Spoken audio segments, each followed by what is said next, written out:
आपने कुछ details human rights group के एक जो वर्किंग ग्रुप है उसका आर्बिट्रेरी डिटेंशन के हवाले से वो मेरे साथ शेयर किए हैं। बताइए उसकी तफसील क्या है?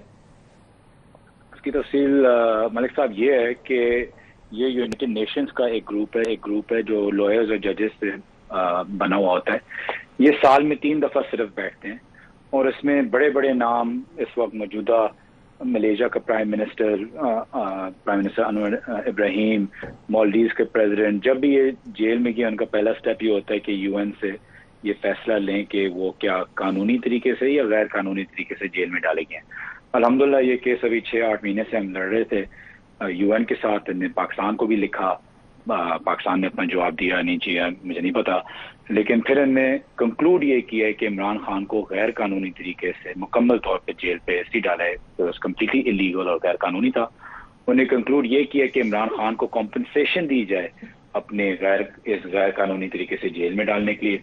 उन्हें ये भी कंक्लूड किया कि इमरान खान को जेल में इसलिए डाला गया था कि उनको पॉलिटिकल इलेक्शन से हटाया जाए। उन्हें ये भी आगे लिखा है कि जिन जिन लोगों ने ये किया है गवर्नमेंट ने उनको अकाउंटेबल इस चीज के लिए बनाना है और इन्वेस्टिगेशन करनी है कि किन किन लोगों ने किया और उनको अकाउंटेबल बनाए। तो इसका फायदा आपको ये आता है कि बार बार जब अगर एक व्हाइट हाउस के स्पोक्स पर्सन से या किसी और मुल्क के स्पोक्स पर्सन से या प्रेसिडेंट या प्राइम मिनिस्टर से पूछा जाए तो हमेशा एक इजी आंसर होता है दूसरे ममालिक के लिए कहने के लिए कि जी ये एक पाकिस्तान का इंटरनल मैटर है। लेकिन क्योंकि एक यूएन की जजमेंट इस पे अब आ गई है तो अब ये इंटरनल मैटर नहीं रहा। अच्छा, ये ह्यूमन राइट्स काउंसिल जो यूनाइटेड नेशंस की है, ये इंपॉर्टेंट स्टोरी बन जाती है। ह्यूमन राइट्स काउंसिल जो यूनाइटेड नेशंस की है उसका एक ये सब ग्रुप है और आर्बिट्रेरी डिटेंशंस जिसकी ये फैसला है कि इमरान खान को रिहा किया जाए। जी, अब उन्हें पाकिस्तान हुकूमत को बोला है कि इमरान खान को इमीडिएटली रिहा किया जाए और कॉम्पनसेशन दी जाए। मतलब है कि उनको क्यों इतनी देर जेल में रखा गया था।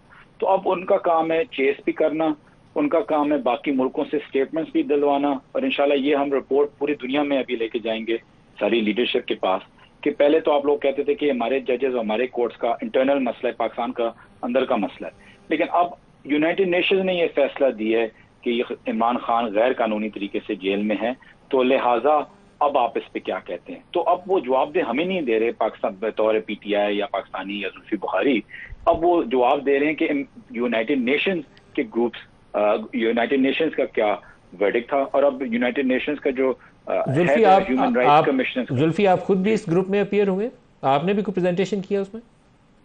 नहीं, मैंने खुद, इसमें कोई बायसनेस आपको नहीं इजाजत देती कि आप अपेयर होते हैं, आप वकील रखते हैं, वकीलों के जरिए। और वो वकील कौन सा था?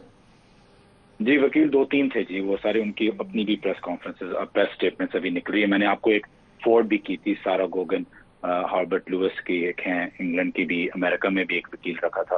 तो और इसके लिए क्या कोई लॉबियस्ट फर्म हायर करनी पड़ती है? आप कैसे अप्रोच करते हैं, थोड़ी सी वजाहत भी कर दें।